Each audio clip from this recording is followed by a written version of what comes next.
me, Miss McGregor. Joe Elliott. Come in. Well, what is it? Amy wanted I should come over to tell you she can't do the clothes this week. She's stove up with cold. Oh, and she sent you 10 miles just to tell me that. You know Amy. Once she's got something to say, she's going to say it now.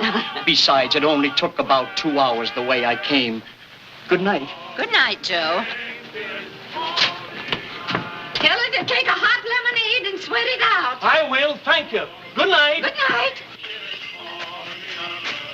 That flies to thy breast at one cherishing word, that folds its white wings there, dreaming of flight, that tenderly sings there in loving delight. Oh, my sad heart keeps pining for one fond word. Call me that name, dearest, call me thy bird. Oh, that was wonderful. Wasn't that wonderful? Like going to the theater for nothing. What do you say, folks, if we organize a quartet right here? Mr. Calhoun will be the baritone. I'll carry the lead. Tom will be the tenor. All we need is a bass. How about you, Winthrop? Why, he couldn't carry a tune in a bucket.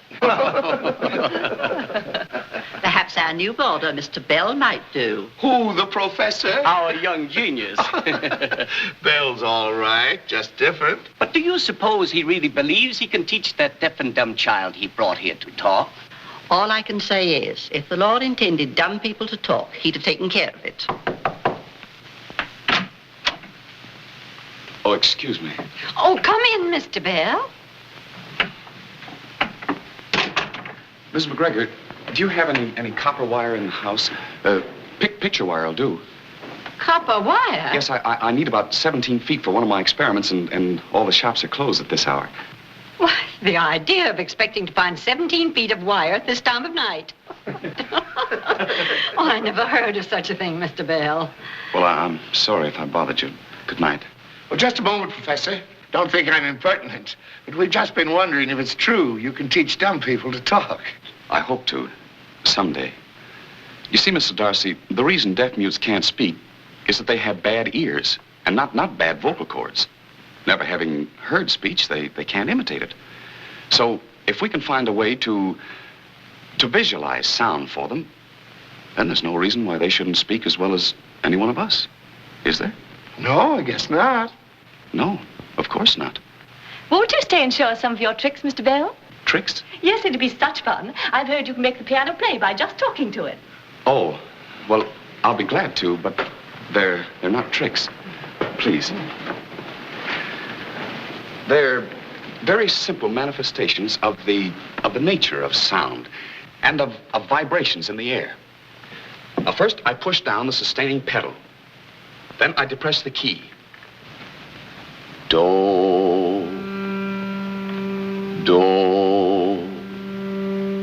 re, mi, fa, sol. Why, it's positively spooky. Oh, no, not at all, Mrs. McGregor. Sound is nothing but air in motion. When I sing the scales, I set up certain vibrations, which fall on the strings of the piano, just as they fall on the membranes of our ears, thus producing corresponding vibrations or sounds. Is that clear? No.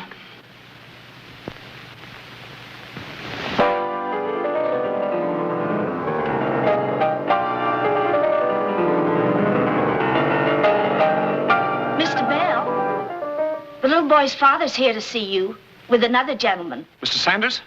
Thank you. Excuse me, please. Mr. Bell? That's a dandy act.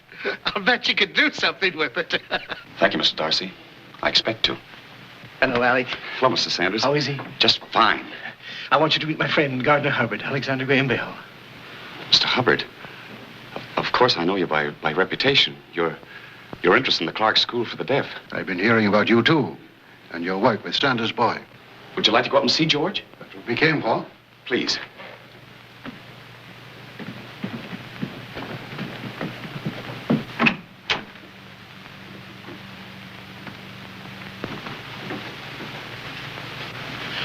That's the multiple telegraph Bell is working on. If it works, and I'm sure my theory is right, I ought to be able to send as many as 50 messages at a time over one wire. Get him interested, Alec, and your financial worries are over. He's the best organizer in Boston. He's the man who brought gas to this town. Well, I'll be delighted to explain it to you, sir. You see, when I press this lever... Some other time, Mr. Bell, some other time. Right now, I'm more interested in what you're doing for Sanders' boy than I am in any newfangled invention. Oh, yes. We'll go right in. Excuse me. This way, please.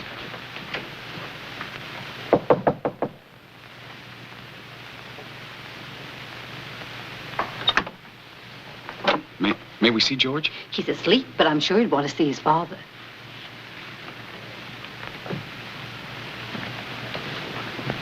Go ahead, sir.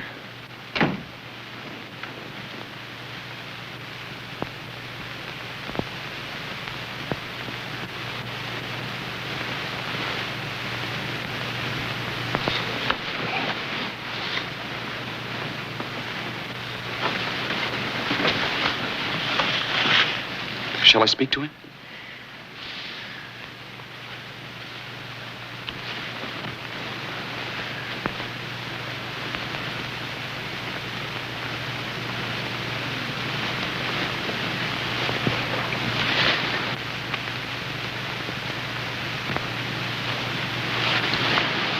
I told him to shake hands with you. And he understood you? You saw what he did? Now I'm asking him if I should tell you how our glove works. We began by teaching him to spell simple words like C-A-T, and then showing him a cat. Now, by touching the letters, or rather combination of letters, I can talk to him as rapidly as I can to you. But I understood you were teaching him to actually speak. Watch this.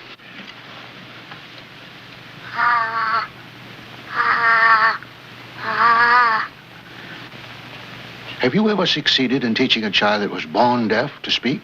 No. And as far as I know, nobody else has. But I have great hopes, and... Bell's still young, but he's had some mighty interesting experiences with sound and speech. Tell him about them, Alec. Well, I come of a family that has made a professional study of the mechanism of speech for 2 generations before me. My grandfather, Alexander Bell, and my father, Alexander Melville Bell, were elocutionists who devoted their entire lives to the correction of defects of speech. Perhaps you've read some of their books on the subject. Well, from earliest childhood, I was trained to become a teacher of speech. That, and the fact that my mother was deaf, led me to my present interest in deaf mutes. And, well, mute wires like the telegraph. Mr. Bell, I have a little girl of my own that I want you to work with. She had scarlet fever when she was 4 years old, and it left her stone deaf. I've had her in Germany learning lip reading. Well, I'm sorry, sir, but when I'm not working with George, I spend all my time working on my telegraph. Come over to supper Saturday night and we'll talk it over. Well, I hope you like beans, Boston baked beans. No, not much, and besides... You like the kind my cook prepares. Come on, Sanders, it's 2.5 minutes past 9. Never mind, Alec. You'll have a fine chance to tell him about your telegraph instrument Saturday night.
The sidewalk is no place for sleds. The sidewalk is very narrow. The ice makes one's footing very uncertain. You might have ruined the most important piece of electrical equipment in the city of Boston. Oh, I can excuse such behavior in children, but I don't think... What did you say? I said you are no longer a child, and that I think that... I'm sorry. Would you mind speaking a little more distinctly? Young lady, I come from a long line of elocution teachers. My grandfather, my father wrote textbooks on the subject. I think I know when I'm speaking distinctly. Good night. I'm sorry, but you see,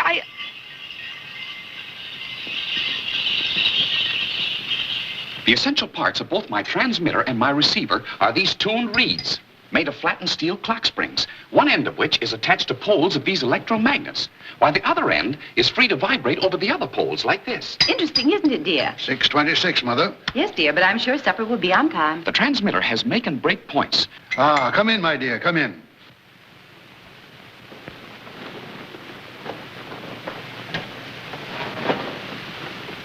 Mr. Bell, this is my little girl, Gertrude.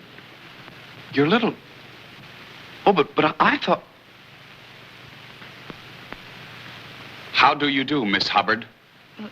Very well, thank you.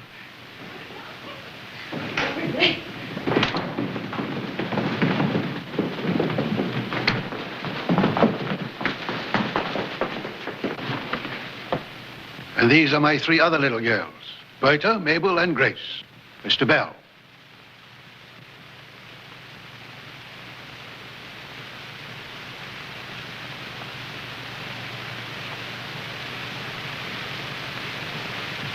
Good evening, my dear. Mm-hmm. How are you? Papa? Mr. Bell, this is the little girl I was telling you about. Mr. Bell and I have already met, I believe. Met? What do you mean, met? He just got here. Well, I think I knocked him down. And I'm awfully sorry if your... whatever it was ruined. Oh, no, not at all. Mr. Bell makes things, dear. He was just telling us about his telegraph when you came in. I beg your pardon, Mama? His telegraph. Telegraph? That? Oh, please go on. Oh, yes, please We'd do. love to hear about it. Well, I was just saying, when a spring sends its electrical tone into the wire, theoretically, only its mate in the receiver should respond. And if I set up a number of sets of springs, tuned to different pitches, then I could send a similar number of messages over the same wire. I'm sorry if I said anything out there to offend you. But you didn't, of course not. And do go on. Well, that's about all. Except that it may not work. Oh, but it will work. I'm sure of that. Supper is served, Mrs. Hubbard. Thank you, Nora. Nora, this is the 3rd successive night supper's been late. I'm sorry, dear. I'll speak to cook. Go along, girls. Mr. Bell, supper. Mr. Bell, I hope you like beans. Boston baked beans. Didn't you think he had a very nice face? Who, Papa? You know very well I didn't mean Papa. Oh, then you mean Mr. Bell. Yes, of course. Mr. Bell. Oh, I thought he looked all right. For a plain man. Didn't you think he had a nice nose? Well, it was awfully Roman or something. Oh, he has nice eyes, too. They blaze so when he talks. I think you're in love, Mabel. Oh, Gertie. Mabel's in love. Mabel's in love. Oh, Gertie. He was hypnotizing Papa into putting money in his telegraph. Imagine Papa agreeing to pay for his experiments. Mr. Bell's is the first voice I've ever really wanted to hear. Oh, darling, of course he's wonderful. He's marvelous. Do you think he'll like me, Gertie? I mean, even if I can't. Of course he will. That'll make him like you 10 times as much. But he won't feel sorry for me. It won't be that, will it? Oh, no, of course not. Then I'm going to marry him. What? I'm going to marry him. I knew it the first time I saw him. I just made up my mind like that. But Papa. Oh, what will Papa say? I don't care what Papa says. I'll just close my eyes and then I won't be able to hear him. And besides, Papa mustn't know yet. Nobody must know yet. Only you. Oh, but you know how I am about secrets. I'll just die if I can't tell it. But you won't tell this, Gertie. You promise me you won't tell. Well, I won't if you promise to tell me everything he says and does. All right, I promise. Shh, Papa. Gertrude, you and Mabel stop that foolish chatter. Don't you know it's exactly 11 minutes past 10? Put out the lights and go to bed. Yes, Papa. What did he say? He said to go to bed. Oh, all right, we'll go to bed. You know, if you hadn't married him, I would. Oh, Gertie. Gertie.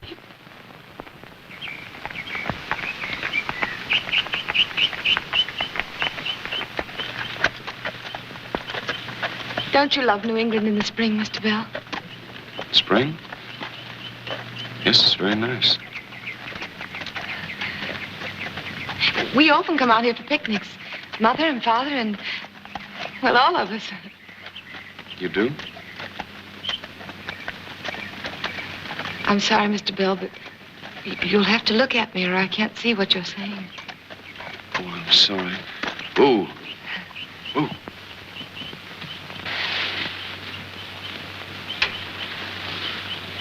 Won't you tell me what's wrong? Wrong? Yes. Yes, you've hardly spoken a word to me since we started.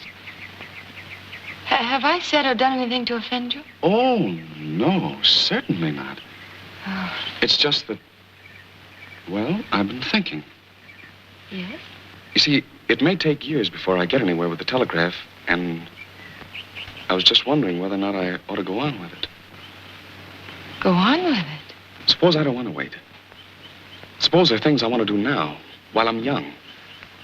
Things I might do if I gave all my time to a regular position, like teaching at Boston University or something. What sort of things do you want, Mr. Bell? Oh, I don't know. A wife. A home.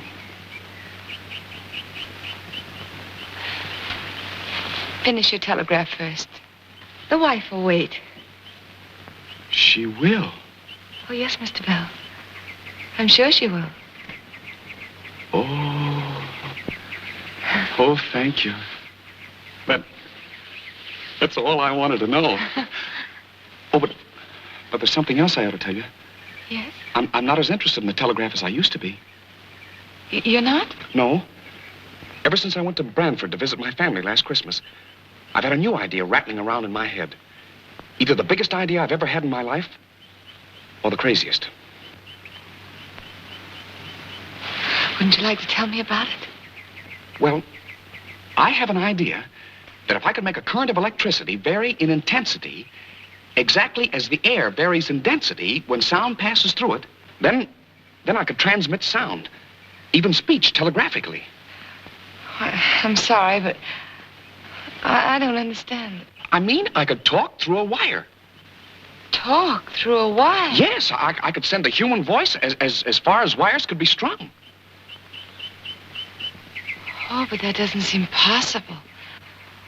Oh, I can't believe it. It's talking through a wire. I guess it's crazy.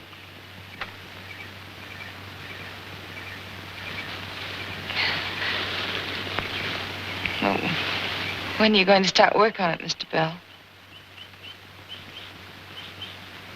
Monday night. Oh. Thomas Watson, an electrician who makes all my apparatus for me, is moving in with me to help me. Oh, then you were really asking me for my endorsement and not my advice, huh? Something like that. Mr. Bell, if you spend all your time working on this, how will you live? Oh, I'll manage somehow. But don't think I'm going to use the money your father lends me for anything but the telegraph. Oh, no. I'm going to work on this new idea in my spare time. Oh, yes. Yes, I understand. But, Mr. Bell, if I were you, I wouldn't tell my father about this yet. You see, he gets awfully upset if people don't finish what they start out to do.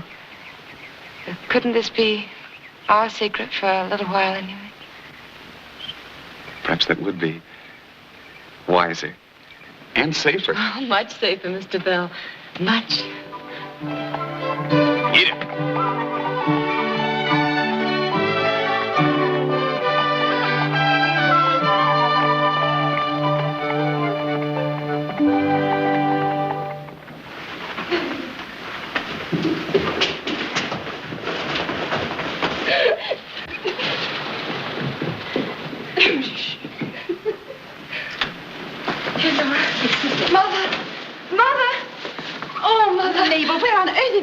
Oh, Mother, I've just been for the most glorious drive in the world.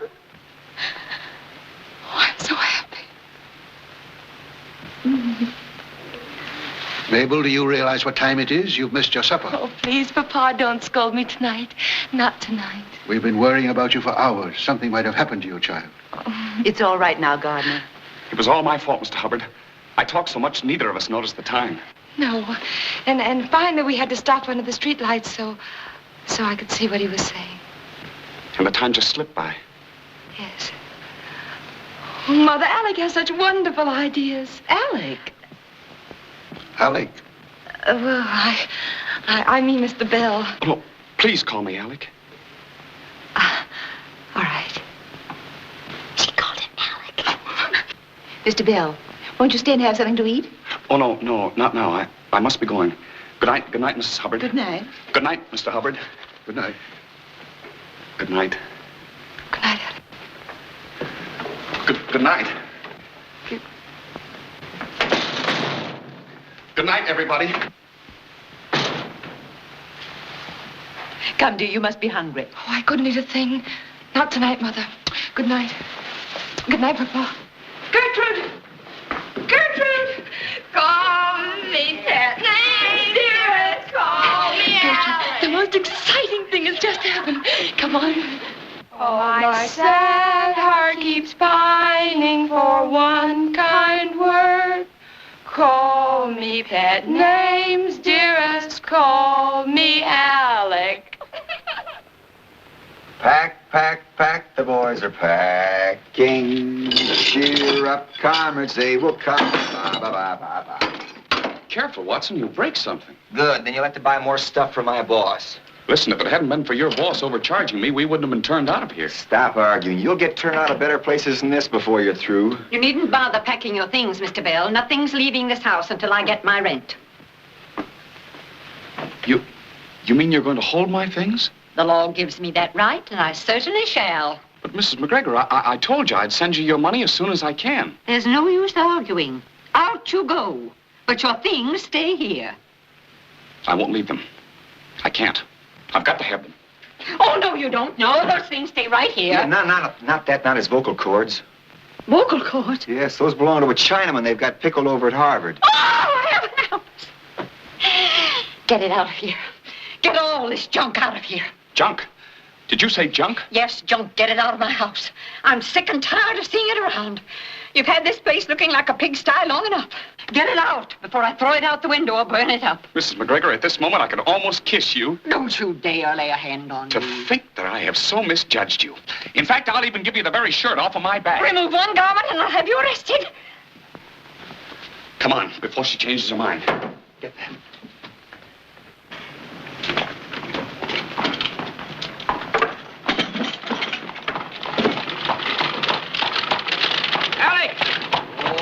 Jenny. Hello, Mr. Sanders. What's going on here? I'm leaving. Leaving? Yes, I'm taking George back to his grandmother's. I don't understand, Alec. You've taken my money, you built up my hopes, and now you're walking out on my boy. Oh, I'm not walking out, sir. I'm being thrown out. But you had money. I paid you only last Thursday. And Hubbard... Well, I used that for some new equipment. Then why didn't you ask me for it in advance? Well, you don't understand, sir. I expect to be working nights. And where I'm going isn't a suitable place for George. That's why I'm taking him back to his grandmother's. But that's in Salem. What about your work with him? Well, I expect to go to Salem every other day. That's all. I'm sorry, Alec. I ought to have known you better than that. It's all right, Mr. Sanders. Bell, hurry, here she comes. Excuse me, I've got to go. Mr. Bell, here, take this awful thing. Oh. Where'd I find you? I'll be at Thomas Watson. That's me, 109 Court Street, over the Williams Electric Company.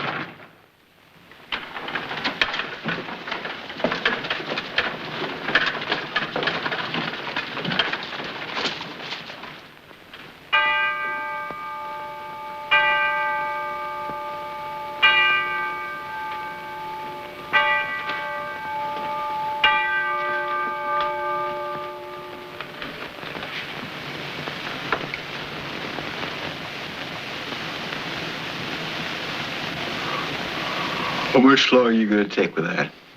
I'm ready now. We can try it again.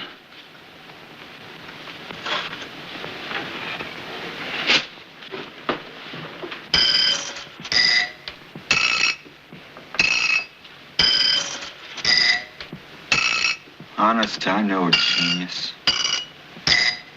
I'm just a plain, ordinary man. I like to sleep. Live like a human being. But can I? No, I've got to sit around day after day, night after night, wasting away, tapping a little piece of metal. I can remember when I used to know pretty girls. I must have been in another world. Stop mumbling. We may be on the verge of a great discovery. As long as I can remember, we've been on the verge of a great discovery.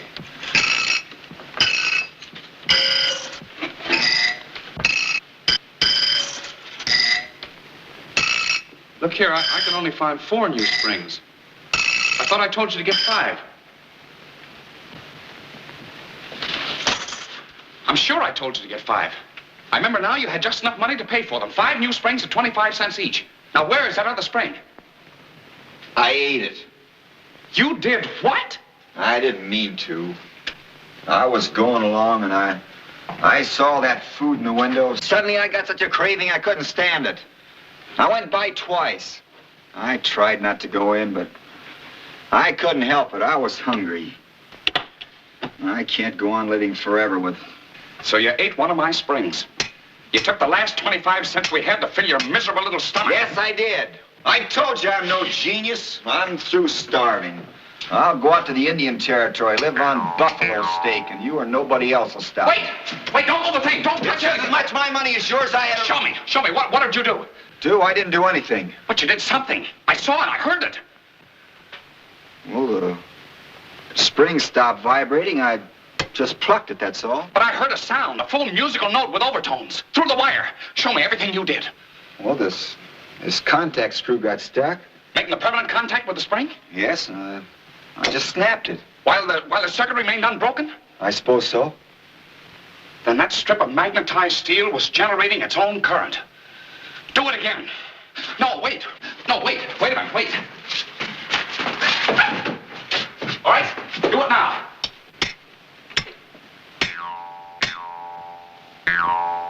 It works. I heard it again. Hey, what are you, an Indian? Sure, didn't you know? The 6 Nations took me in. Well, that makes it all right, then. Don't you understand? We've accidentally found the undulating current that I've been looking for. For the first time in the history of the world, we've sent sound through a wire. For the first time, nothing. Why, this has happened to nearly every electrician. What you mean is it's the first time the right man has heard it and know what it meant. Is that true? Why, certainly. If you knew anything about electricity, you wouldn't have paid any attention to it. Well, anyhow, I was there. That's the important thing. Just think, we started to work on a telegraph, and now we're on the trail of the electric telephone.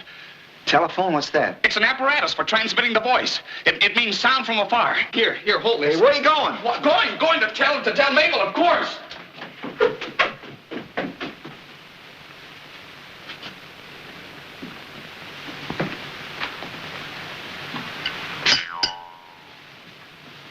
Telephone.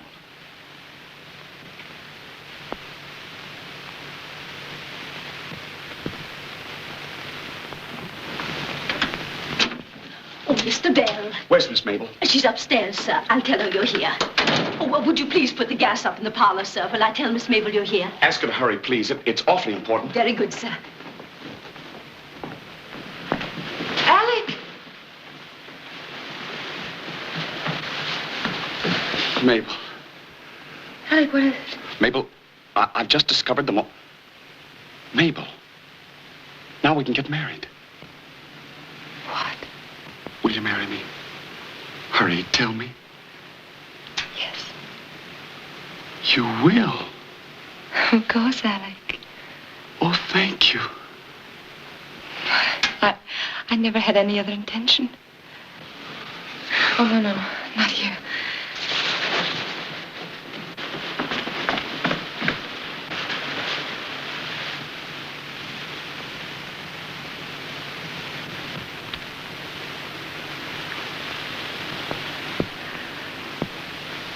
Alec, aren't you going to tell me you love me?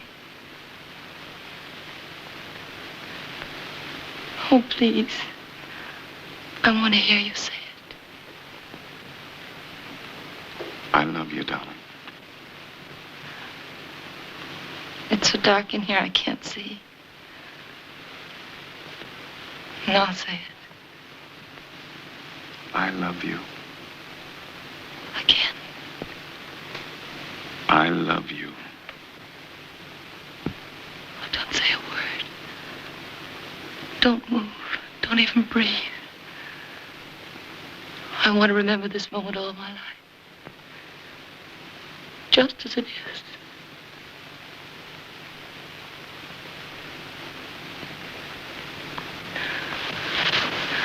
Oh. What is it? I forgot. What I came here to tell you.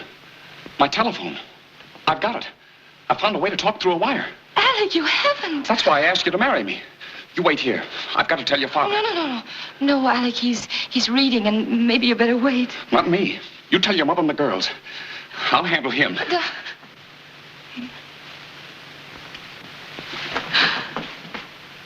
Oh.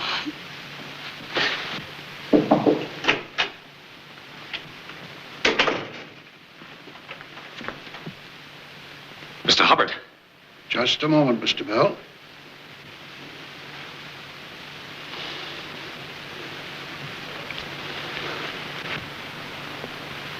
I always allow myself 30 minutes with the classics every evening.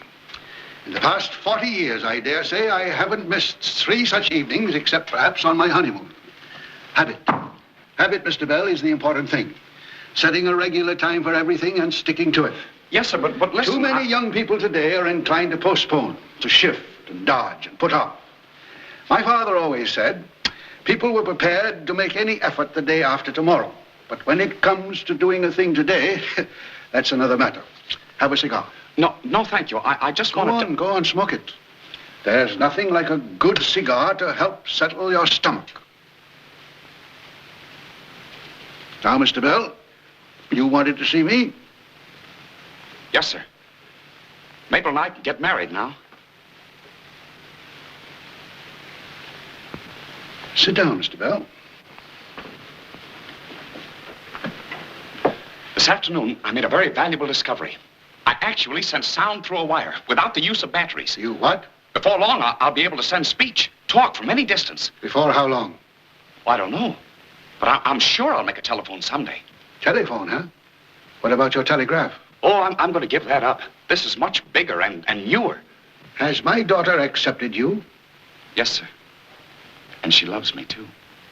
Mr. Bell, when I married the lady you proposed to make your mother-in-law, I was earning $4,000 a year. In addition, I had certain prospects from my father which promised ample security for my wife and children. May I ask what prospects you have? Well, I haven't any prospects. Unless it's the telephone. Mr. Bell, I'd like to call your attention to a few peculiarities which I've observed about your character. Oh, I know I'm not worthy of her, sir. In the first place, I'd say you are emotionally unstable. You jump from one enthusiasm to another with reckless abandon. To begin with, it was the multiple telegraph that consumed your time and energies. Now you tell me you're no longer interested in the telegraph, but have gone skipping off in pursuit of some new proposition. But, Mr. Hubbard... Mr. Bell, you may waste your own time if you please, but the sooner you stop wasting my money, the better. I won't give this up. I can't.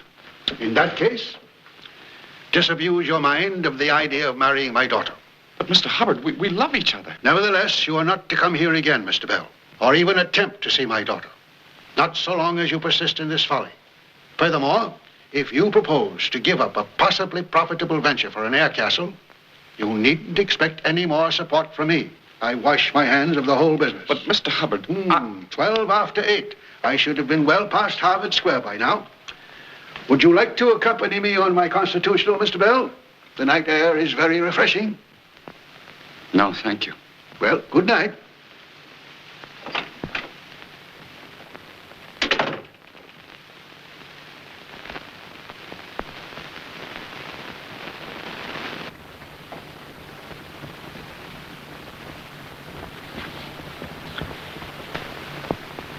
Now take this little egg. I crack it, I drop it tenderly into the grease. It quivers and is still. Result? Hunger. But take this same little egg. I leave it to nestle tenderly and lovingly under its mother's breast. Snug and warm. Soon it becomes flesh and feathers. Then it too is dropped tenderly into the grease. Again it quivers and is still. Result? A feast.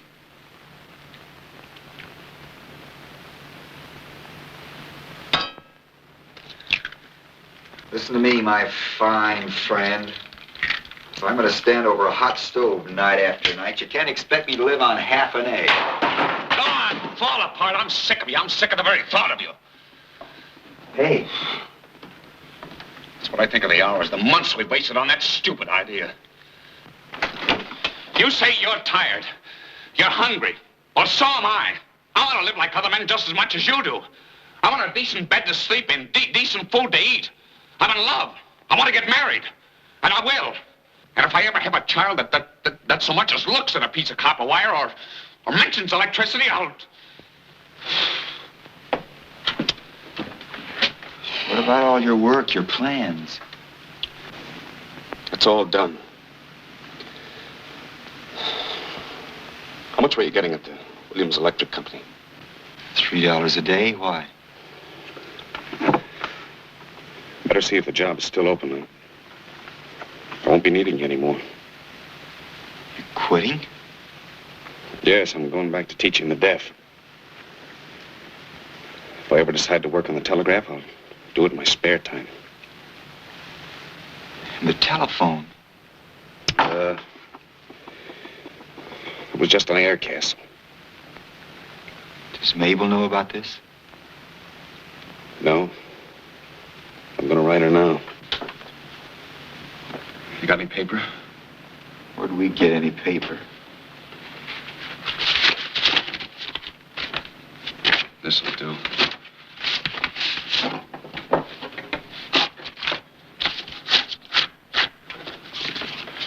What's the date?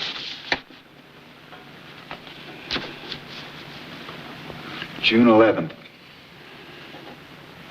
June 11th.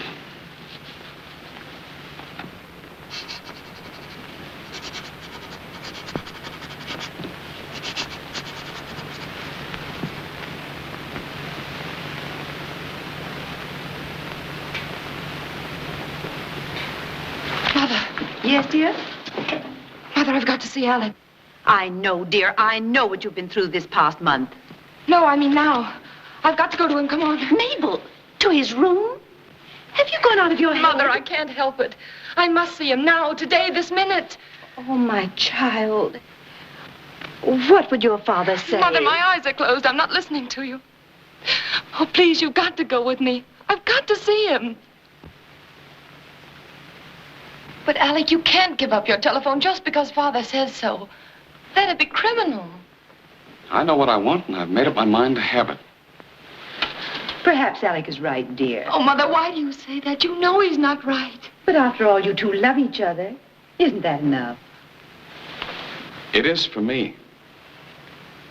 Well, it isn't for me. Alec, if you give up your telephone, I promise I'll never marry you. Maybe. I mean it, Alec. Child, It's what up are you to saying? you.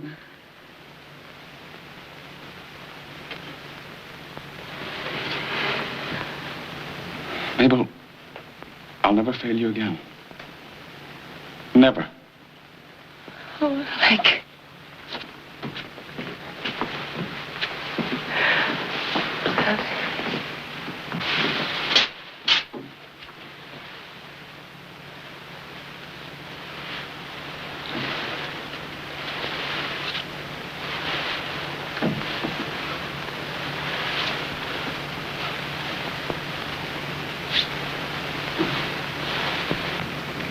You awake? Mm-hmm. What are you thinking about? Mabel, So was I. I was thinking now, got to make a telephone. I've got to find a receiver. Some way to get speech. If I don't, I'll be just as badly off as I was before she came here. Wouldn't it be wonderful if we should invent the telephone? And it turned out to be the very thing that could make her hear. If you had any imagination or knew anything about sound, you'd know that can't happen. How do you know? You aren't God. I know because in the human ear, when vibrations strike against the eardrum, they cause tiny bones in the back of the head to oscillate. But in Mabel's case, the nerve current in the back of those bones has been permanently injured. Even if sound waves cause the bones to oscillate,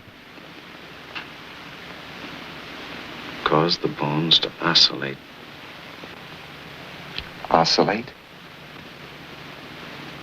Oscillate. Undulate.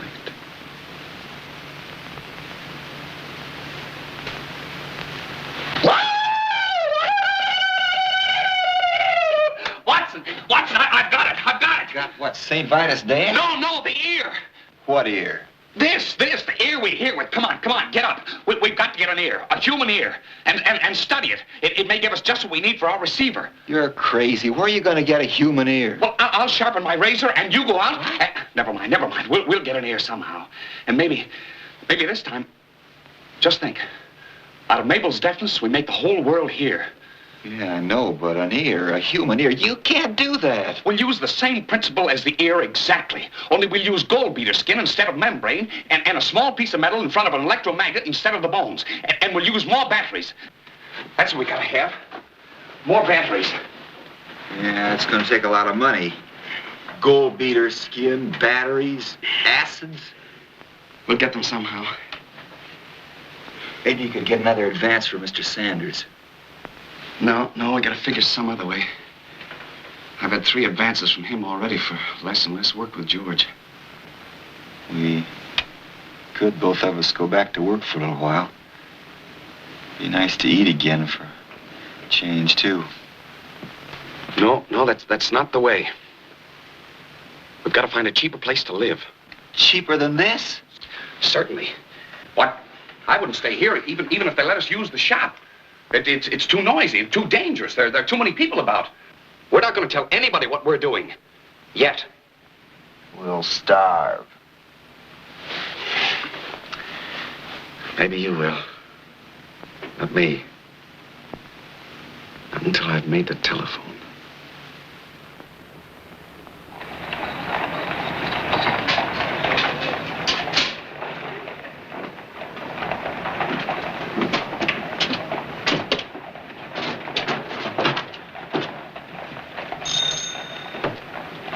Charming place. Such atmosphere. Boiled cabbage and flat beer, I'd say. Oh, it's you. Well, don't forget, Mr. Bell, this is for lodgings only. If you think you're going to get any food without paying for it, you got another thing coming. Understand? Lady, we only eat at the Parker House.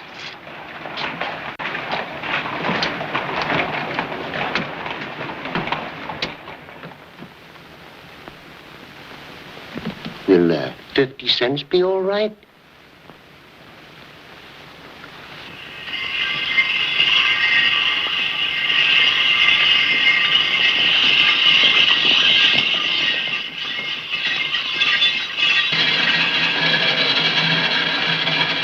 Merry Christmas, sir.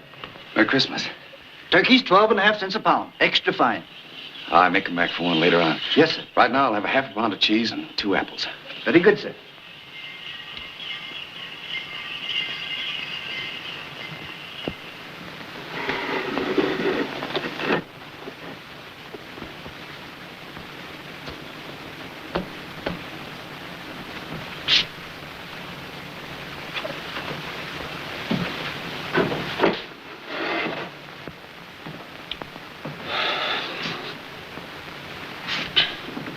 Sure you don't want this? No, I've had all I want. Apples and cheese, cheese and apples, apples and cheese. What's the matter? I don't know. Everything went black in front of me. I feel sort of dizzy. Maybe I better lie down for a few minutes. Well, you lied. You haven't eaten. I didn't think I was hungry.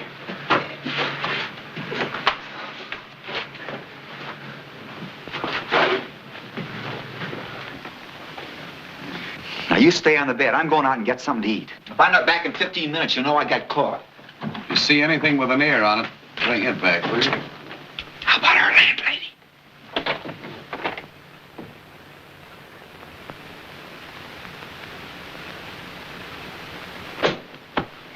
Stomachs are funny things. They gnaw at you and growl like a lion when you neglect them. Fill them up again, they settle down and purr just like a kitten. Sure nobody saw you? I saw him chasing the cat, so I expect I'm safe enough. I thought these cigars were sort of a nice afterthought. I had my heart set on a plum pudding where I couldn't find it. Wish you'd found a well-done battery with acid oozing all out of it. Well, we can't sit here all day. Let's get to work. On Christmas Eve? Well, what's the matter with Christmas Eve? Well, Christmas may not mean anything to you, but it does to me. I'm not moving. I'm going to sit right here and belch till morning.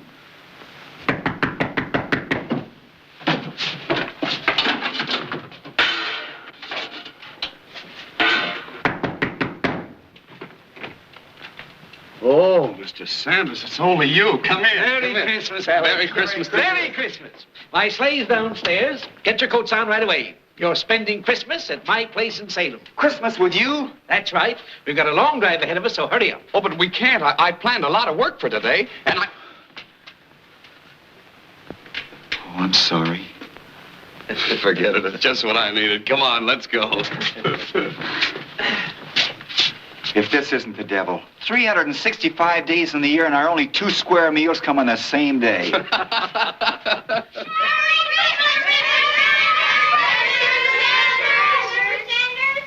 Merry Christmas, boys. Merry Christmas, Nellie. Merry Christmas. Come in, boys. Merry Christmas. I thought I heard you. Well, there. Oh. Merry Christmas, my son. Merry Christmas, Miss Sanders. Merry Christmas, Alec. This is Mr. Watson. Merry Christmas, Mr. Watson. And now, don't balk, young man. I'm going to kiss you, too. Sure, Mrs. Sanders, I'm sort of a flirt myself. Alec, I have a surprise for you. For me?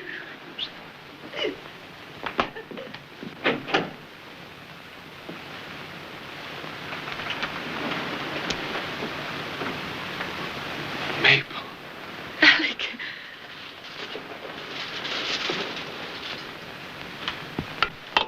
You couldn't come to see me. So Mr. Sanders arranged this. Papa thinks we're in church, poor dear. Maybe there is a Santa Claus after all. Alec. Come in. Come in, everybody, and get warm. While I get some blackberry wine. And then we grown up to open our packages before supper. I can't wait another minute. And this young lady came out here with her arms loaded down with presents for everybody. Especially you. You shouldn't have done that. I haven't anything this year for anybody. Oh, it's nothing. Really, Alec. Was to serve them poor shepherds in fields as they lay, in fields where they lay keeping their sheep on a cold winter's night that was so deep. Noel, Noel, Noel, Noel. That little fellow looks like George, doesn't he? Can I see George for a moment? Yes, of course. He'd be expecting you on Christmas Eve. And so it continued both days.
Mabel, I'm going to...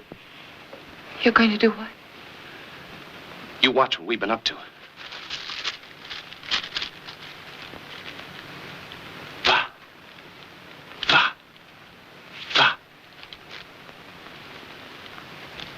Mr. Watson, won't you have a cookie? Now, don't tell me you have a bird's appetite. Yes, ma'am. Vultures.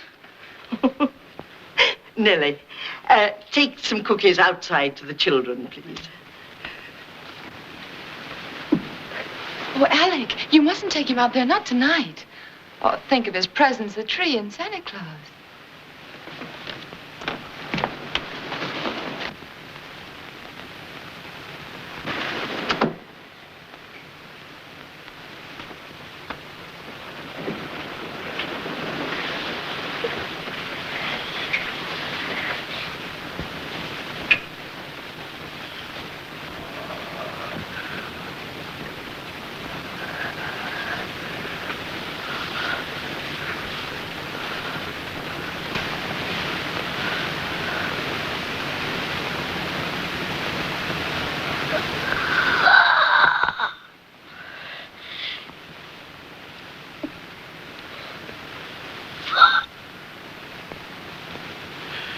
I don't understand this, Alec.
And you didn't have a Christmas present for anyone.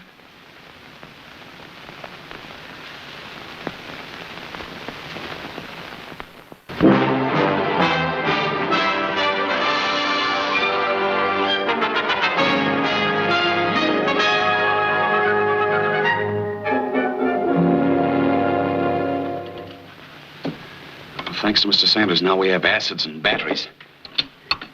You go on in the other room. Listen while I do the talking. Even if it worked, you couldn't hear me after all the talking I've done.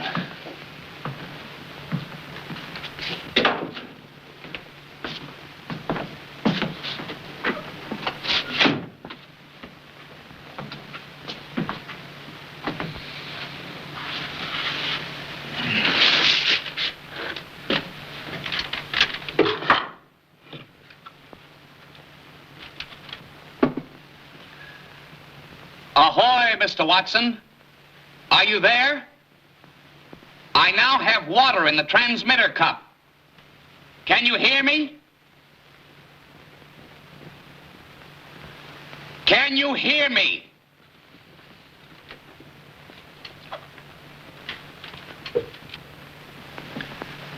Ahoy, Mr. Watson. Can you hear me now? This is Alexander Bell speaking to you from 5 Exeter Place on March 10th, 1876. Ahoy! Ahoy!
hurry, I'm burned. But I heard you.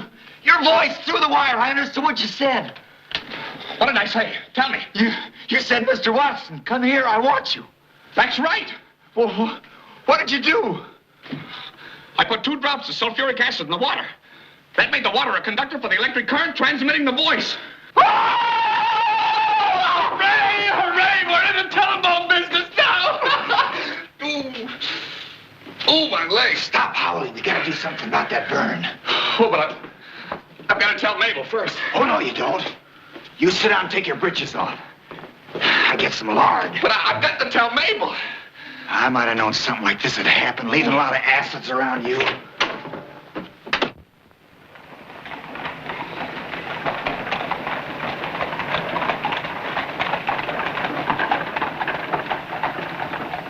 Ladies and gentlemen, now that the telephone is an accomplished fact, it gives me great pleasure to demonstrate its practical use in the social and business world. In a moment, my associate, Mr. Thomas Watson, will speak to you from the city of Boston, 20 miles away. For the benefit of the audience, additional receivers have been placed at strategic points throughout the hall.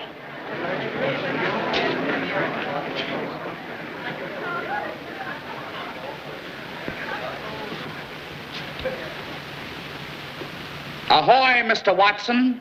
This is Alexander Graham Bell speaking to you from Salem. Can you hear me? Hoy, Mr. Bell. Ladies and gentlemen, it gives me great pleasure to address you this evening, although I am in Boston and you're in Salem. That's not fun.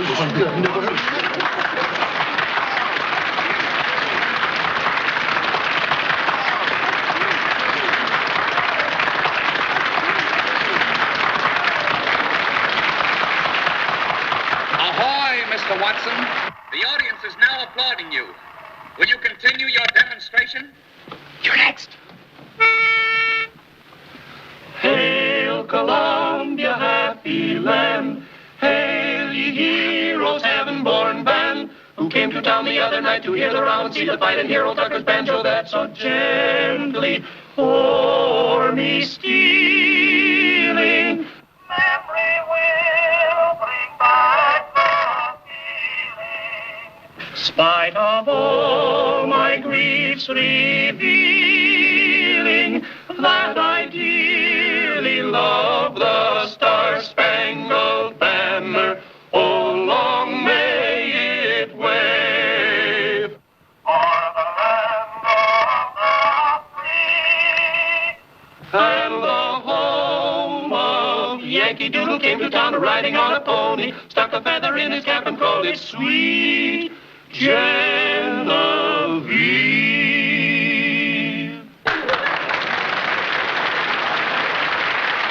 Will now be entertained by a cornet solo.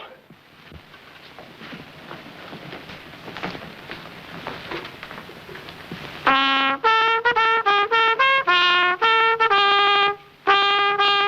better stop that noise. It's driving me crazy.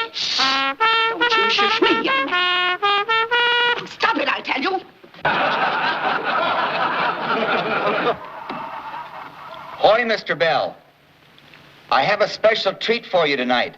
There is a lady present and is going to speak to you. The first woman's voice ever to be heard publicly over the telephone. Say something in here quick. All I've got to say is this. If you and Mr. Bell don't stop this foolishness, pay your rent. Out you go.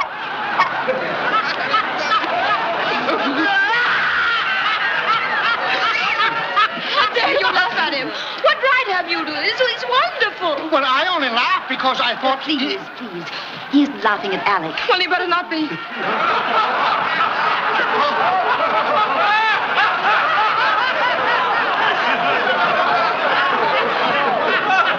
And that, ladies and gentlemen, concludes our demonstration this evening.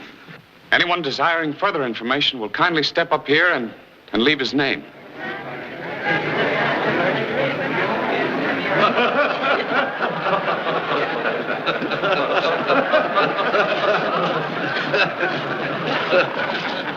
What makes it talk, Father? It's just a plain hollow wire. You talk into it at one end, and naturally the voice comes out at the other. Very amusing evening, Mr. Bell. Imagine putting one of those things in your home and expecting your wife to use it.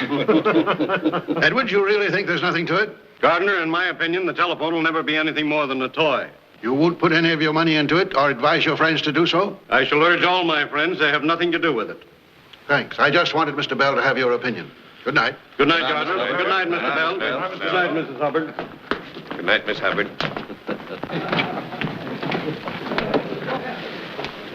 Wasn't it all right, Alec?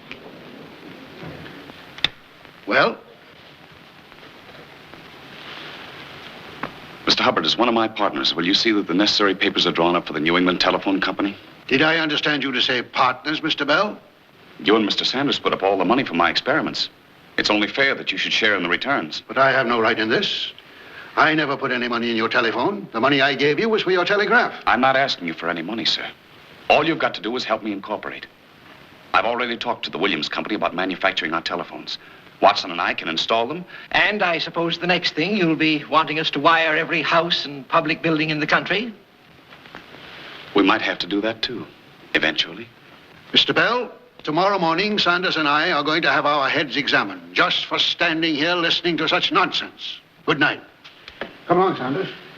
In the meanwhile, we better start looking over our assets. It looks as if we're in the telephone business now. If he doesn't have apoplexy before morning, he'll come along. If we both don't have apoplexy.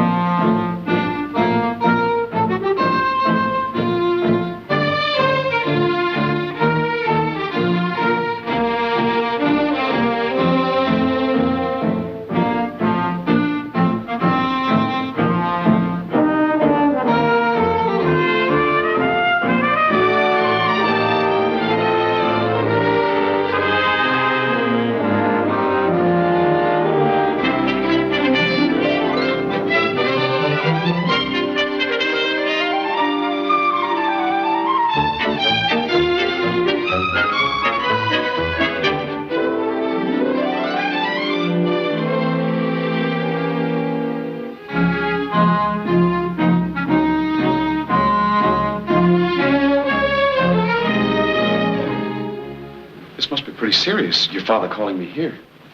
I'm afraid it is. I didn't eat any supper. Oh, Mr. Bell, come in. Sit down. Thank you, sir. Good evening, Mrs. Hubbard. Good evening, Mr. Bell, I have here an itemized account of the expenses I've incurred in connection with your telephone during the past year. To my amazement, I find that I'm involved to the extent of $7,017, against which, as assets, I can count only 207 telephone installations at a net rental loss of $621. Now, what I want to know is, what are you going to do about it? I have that all figured out, sir. I'm going to England. England? Yes, sir. I've had a letter from Sir William Thompson, one of the greatest scientists in England.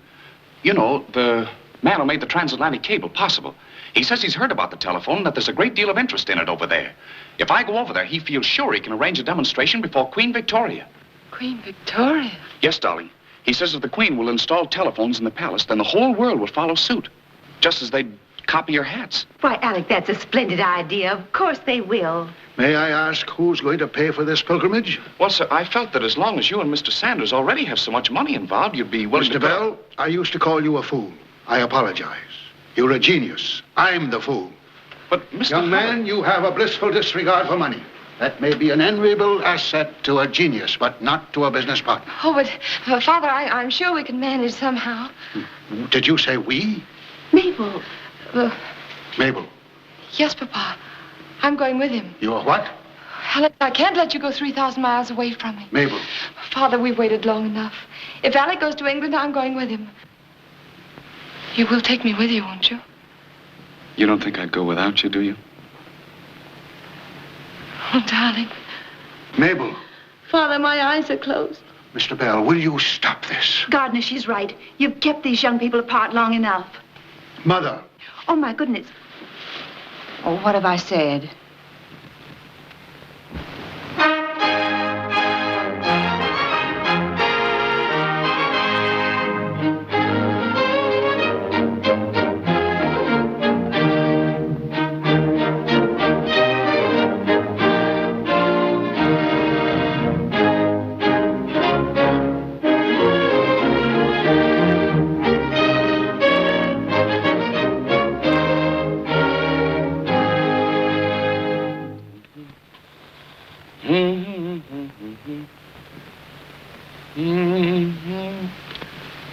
blew the tone.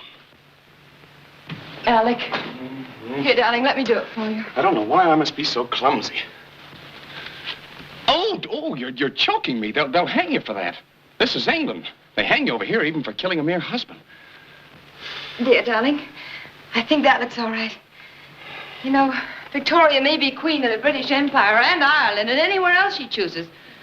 But she's also a woman. And what's more, she's a widow. But a rich widow. Don't forget that. Uh-huh. And she has ladies in waiting, too. In waiting for handsome young men like me? Well, Alec, I'm just warning you. Can't I even wink at her just once? Darling, I don't care if the queen kisses you. Just as long as she puts telephones in her palace. Perhaps she will. Tonight is our night. And we can pay all of your ex-landladies all the money you owe them. And Watson can eat himself into the gout. And Mr. Bell can have all the time he wants to make love to his wife.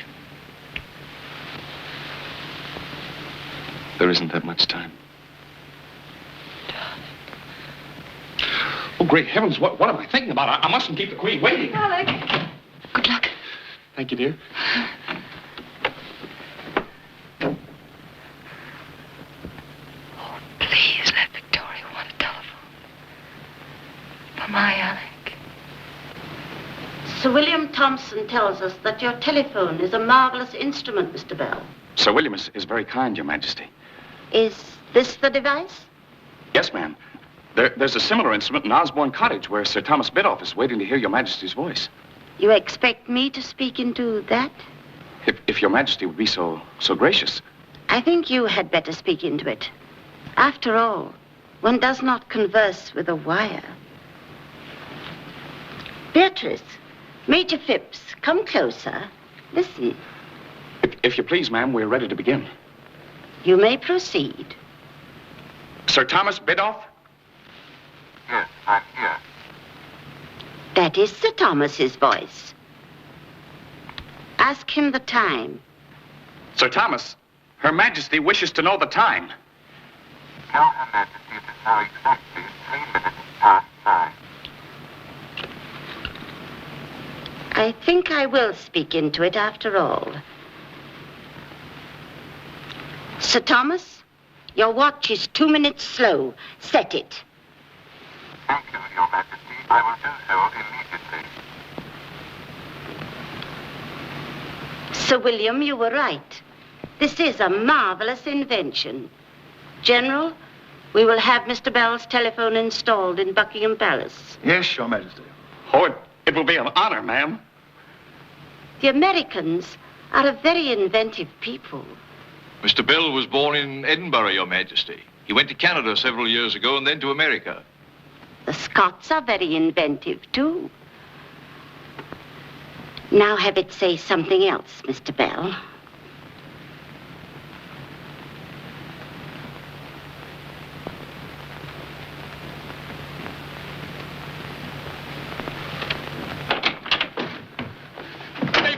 Mabel, she likes it. She wants telephones at Buckingham Palace. Yes, darling, I knew she would. Tomorrow the court calendar will carry the news, and the day after the whole world will know it's fashionable to talk through a wire. Alec, wait a minute. This just came tonight from Father. What is it? What is it? Here. I'll read it to you. Dear child, your mother and I hesitate to cast a cloud on your happiness, but no longer can we hide from you the terrible things that are going on here. Ever since your marriage, there's been nothing but trouble. A new telephone company, known as the American Speaking Telephone Company, has been organized with the Western Union Company backing, and has entered the field against us with their own instrument, which they advertise as the product of the original inventors, meaning Dolbear, Gray, and others. They boast that their telephone is infinitely superior to Alec's. They've got everybody afraid even to deal with us. Cancellations are pouring in. We had hoped to spare you this, at least until Alec had seen the Queen. But that is no longer possible. Unless a miracle happens to save us, Sanders and I stand to lose all. Our homes, our credit, everything. Your loving but despairing father. What are you going to do? Do? Why, fight them, of course. Fight them tooth and nail with everything we've got. Of course we will, darling. Of course. Superior, is it? Superior to mine, We'll go home on the first boat. Yes. We'll show them. Maybe we are poor. Maybe my telephone is still crippled and lame. No, Alec. Maybe it is still in want. But it's part of my blood and brains. It's mine, all mine. And they'll never take it away from me. It's my child. And your other child, Alec. Well,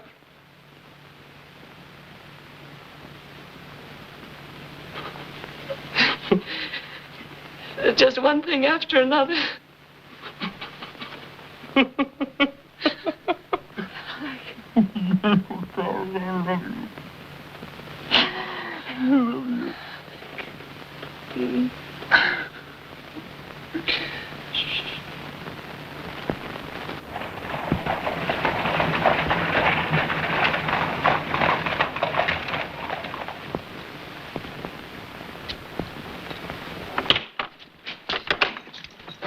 Ahoy. You'll have to speak louder, please. Mrs. Crow would like to speak, Mr. Blackford. Just a moment, please. Go ahead. Ahoy. Clear 70.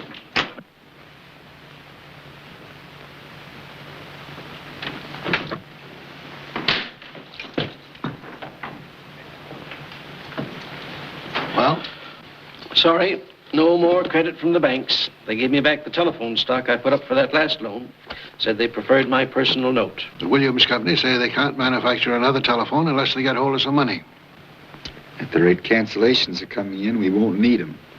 What's worrying me is, how are we going to meet this week's payroll? I forgot to tell you, we've hired Theodore Vale as our general manager. What? And Francis Blake's working on a transmitter that'll stand up with theirs any day. Mr. Hubbard thinks Vale is the best man in the country for the job. It was really your idea. Well, I must say you've got nerve.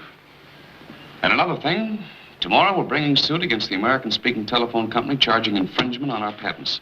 We're going to fight a $40 million concern, the Western Union. We're going to fight every company in the country infringing on our patents. What else can we do? But look at the odds against us. They've got the best lawyers money can buy. If we lose, the court costs alone will wipe us out. Well, that's a chance we'll have to take. Well, there's an old saying, sell all you have and give to the poor. If you think it has any application in this case, I still have an old farm up in Maine that... I knew I could count on you. I was too young for the Civil War, but this looks like as good a fight as any to me. Thanks, Tom. We'll probably see plenty of action. Just what are you going to fight with? The truth. Well, son, that's always been a pretty good weapon. Perhaps more people ought to use it.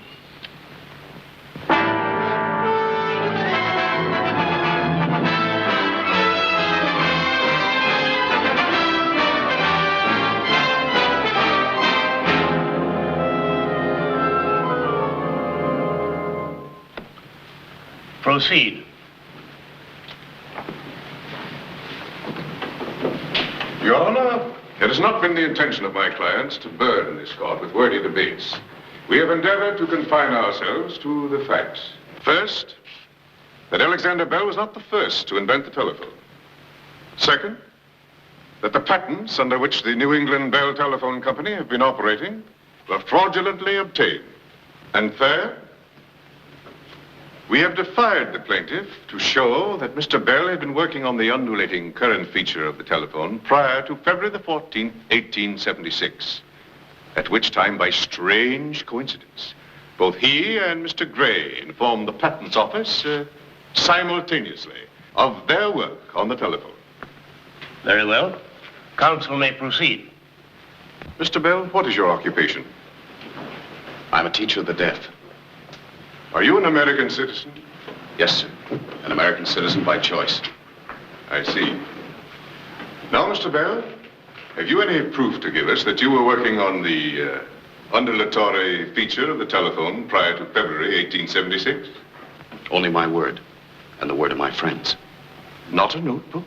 Not a little scrap of paper? Not even a pencil mark on a wall? Nothing? No, sir. I didn't have time to record my findings. I see, Mr. Bell. Very convenient. You have heard, of course, that not one, but 5 other men were working along similar lines prior to February 1876. That's what I've been told in this courtroom. Oh, come, Mr. Bell. Are you trying to impeach our witnesses? Have you any proof that they were not so engaged? No, sir. But I repeat, I was working on my system early in 1875. And that I first produced sound through a wire on June 2nd of that same year. And that on March 10th, 1876, a human voice, mine, was heard through a wire for the first time in history. Mr. Bell, I have here certain sheets of paper which you have identified as rough drafts of your patents application. Do these correspond with your final patents application? No, sir. Why not? I wrote and rewrote those specifications a great many times. Those sheets are mere fragmentary remains that happen to be accidentally preserved.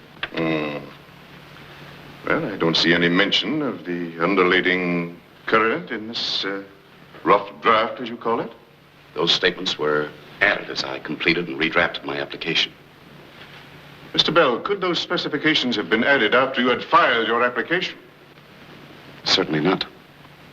I mean, could you have gained illegal access to the Patents Office and copied into your application certain paragraphs from a paper or caveat that had been filed the same day as your patent application? Your question is insulting. I refuse to hear it. Answer me, sir. Did you connive to steal the basic principle of your telephone? Yes or no? I have only contempt for such a question. Thank you, Mr. Bell. Your Honor, I protest against the tactics of some of our opponents. In the name of decency and fair play, I protest against Mr. Bellows' foul insinuations.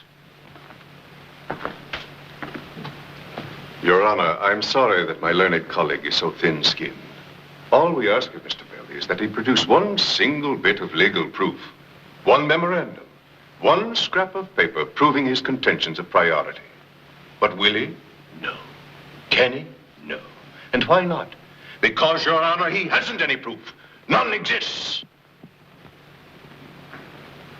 Mr. Bell, this court desires to afford you every opportunity to establish your claims. If you have any proof, I shall expect you to have it here Monday morning.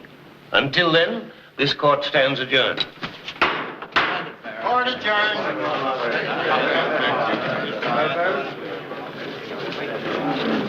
Alec, are you sure you have no papers, no sketches, nothing? Nothing that I know of. What are you going to do? I've done all I can do. I'm going home. Home? You can't do that. I've heard all of this I want to hear. I'm going to be with Mabel when our baby is born. But, Alec, it may be weeks yet. You can't be certain about the first baby. I'm sorry, I'm going. At least let me telegraph and find out when you'll be needed. Alec, stay. If you leave now, I can promise you, you'll lose.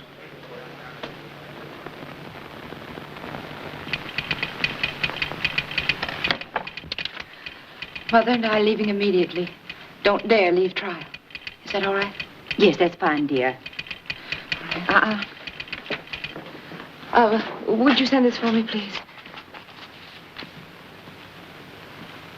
Would you care to add the word love, madam? That'll make it exactly 10 words. Yes. Yes, make it love, Mabel. Shades of glory.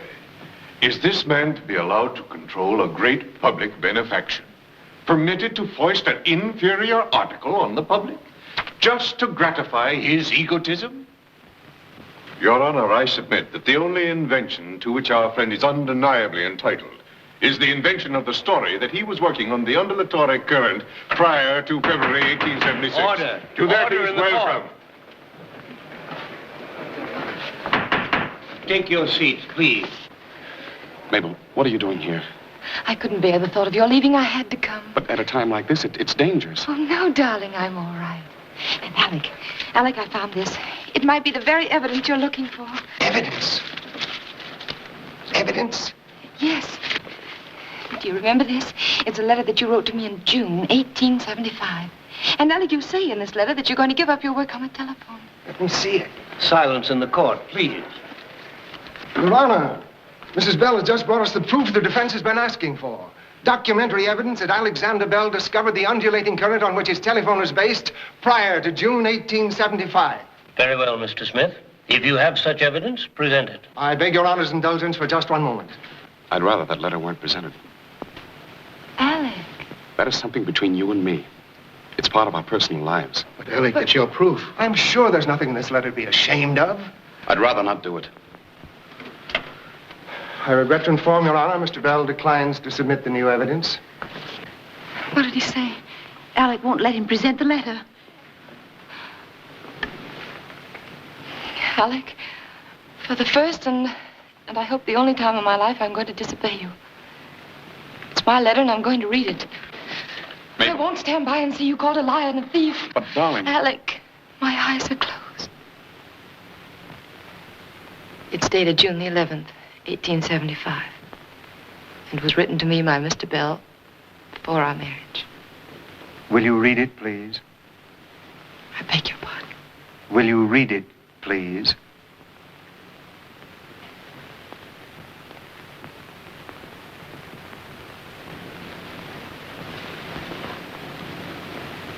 My dearest one, I have loved you with a passionate attachment that you cannot understand.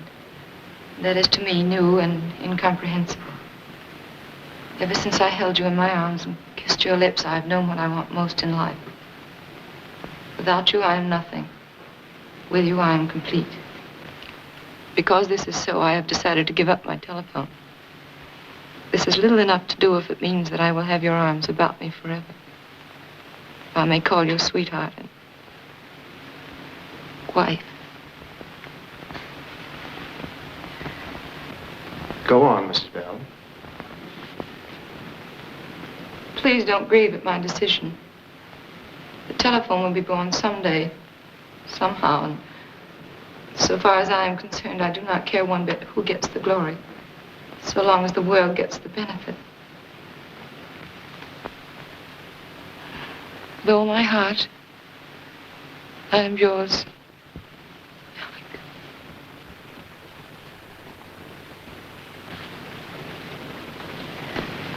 Thank you, Mrs. Bell. Your Honor, may I suggest that this court is not interested in the sentiments, however tenderly expressed, that we've just heard? What possible bearing has a love letter on whether Bell invented the telephone or did not invent it? The mere mention of a telephone does not mean that he made a telephone. Mrs. Bell, what kind of paper is that letter written on? Why, it's on ordinary wrapping paper. What is that on the back of it? Why, it's drawings of apparatus Mr. Bell wanted for his telephone, together with a stamped acknowledgement from the Williams Electric Company, acknowledging receipt of the order on June the 3rd, 1875. What is that writing? Mr. Williams scribbled a note at the bottom of the page asking Mr. Bell to stop in and verify his outlaying of an apparatus to generate an undulating current. That is all. You may step down, Mrs. Bell. Just a moment, Mrs. Bell. Will you please tell us why Mr. Bell sent you a love letter on the back of a sales memorandum? Why didn't he use notepaper, as any young man in love would be expected to do? Mr. Bell was a very poor man. He had no other paper on which to write. Thank you, Mrs. Bell. You may step down. I offer this letter in evidence as Exhibit 17 to the plaintiff. Your Honor, I'm sure we've all been touched by this little excursion into romance. But now, if we may compose ourselves, I'd like to ask why, if such a letter existed, it wasn't produced days ago. And more particularly, why my learned colleague hasn't produced the man Williams in court to substantiate his signature. Unfortunately, Mr. Williams is no longer available as a witness. Oh, really now? And why not? Surely it would be worth your while to bring Mr. Williams here. Let us have a look at him. Mr. Williams is dead. Oh, he's dead. How very unfortunate, Mr. Bell. How very convenient. Your Honor, without my knowledge and against my wishes, my wife came into this courtroom at a time like this to read to you a letter intended for her eyes alone. Have I committed some offense by starving in an attic? By spending sleepless nights at my work? By being too poor to own a decent scrap of paper on which to tell her of my love? I have sat here for days and heard myself called liar, thief, fraud, and cheat. I've seen my friends humiliated, my invention belittled, just as I have seen my business destroyed by methods which must leave every honest man appalled. Your Honor, we protest against this interruption. Yes, Haven't we had enough of this sentimental nonsense? I demand that this man be declared in contempt of court. Mr. Barrows, we're all here in the interest of truth. And I don't think Mr. Bell can do that any great injury. Sit down, Mr. Barrows.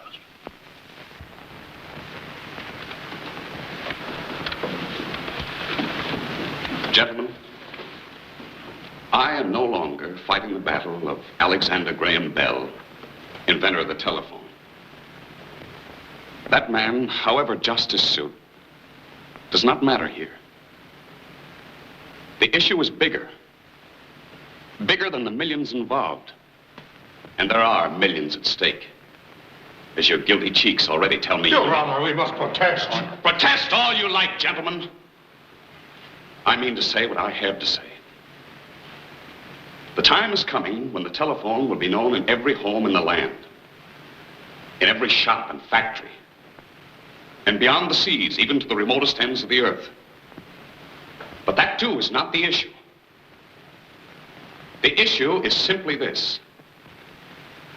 Shall the lonely scientist, the man who dreams, and out of his dreams benefits the world, is he, that often half-starved, lonely little man, to be told the world has no need of him the moment his work is done? Your Honor. Is he to be told that others, less gifted but stronger, men with money and power behind them, are waiting to take the product of his genius and turn it to their own uses, leaving him with liar and thief branded on his brow as his only reward?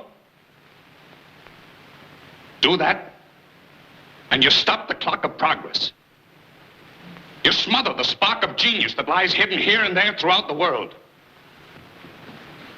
Do that, and the world stands still. Your Honor, I demand that this man be cited in contempt of court. Sit down, Mr. Barrows. Sit down. Sit down. This case is under advisement. Mabel, are you all right?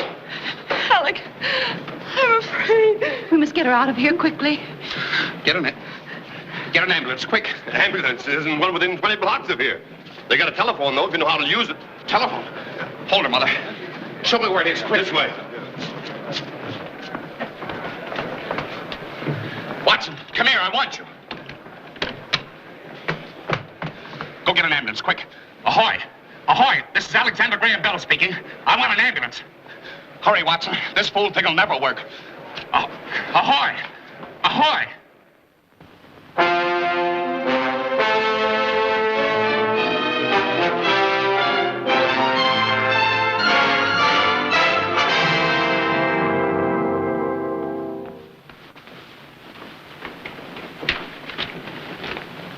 Well, here she is. Pretty as a picture.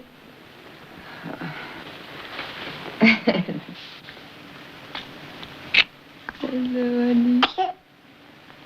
Oh, look. I think she knows me. I'm sure she does, dear. Would you like to hold her? Who, me? Oh, you know how clumsy I am. Yes, I would. There you are, darling. Be careful of her back.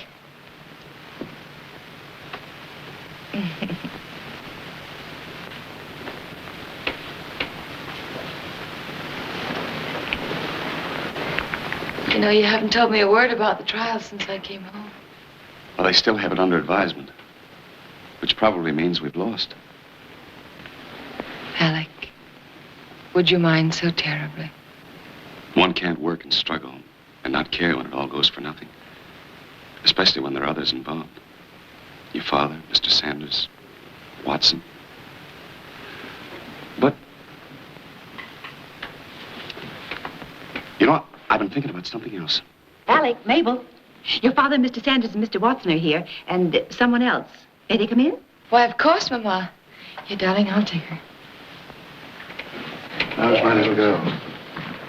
Alec, you know Mr. Pollard, and the president of the Western Union. How do you do? My wife and my daughter. Mrs. Bell, we must apologize for coming here like this, but your father insisted. Go ahead. Break it to them. Well, Mr. Bell, the Western Union is ready to admit that you and you alone invented the telephone. What? We will retire from the field and turn over to you the 56,000 telephones we now have in operation. Alec. The fact is, we made the mistake of accepting a false report from one of our engineers. After your wife read your letter in court, we made a further investigation.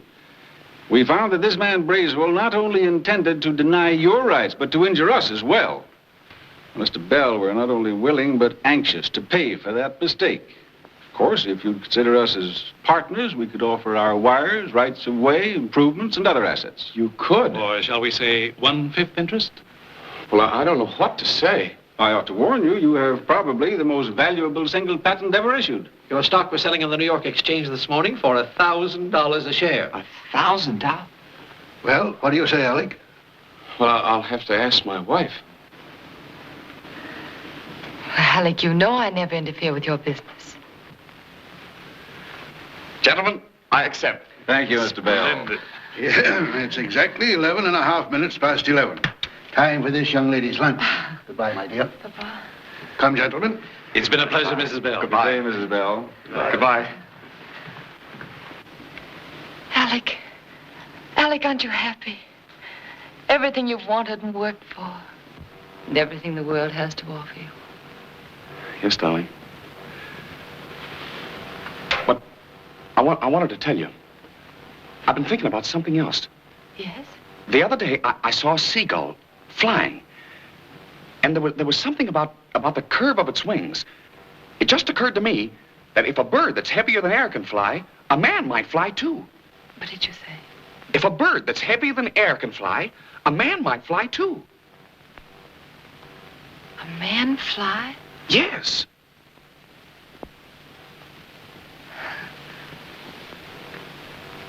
When are you going to start work on it, Mr. Bell?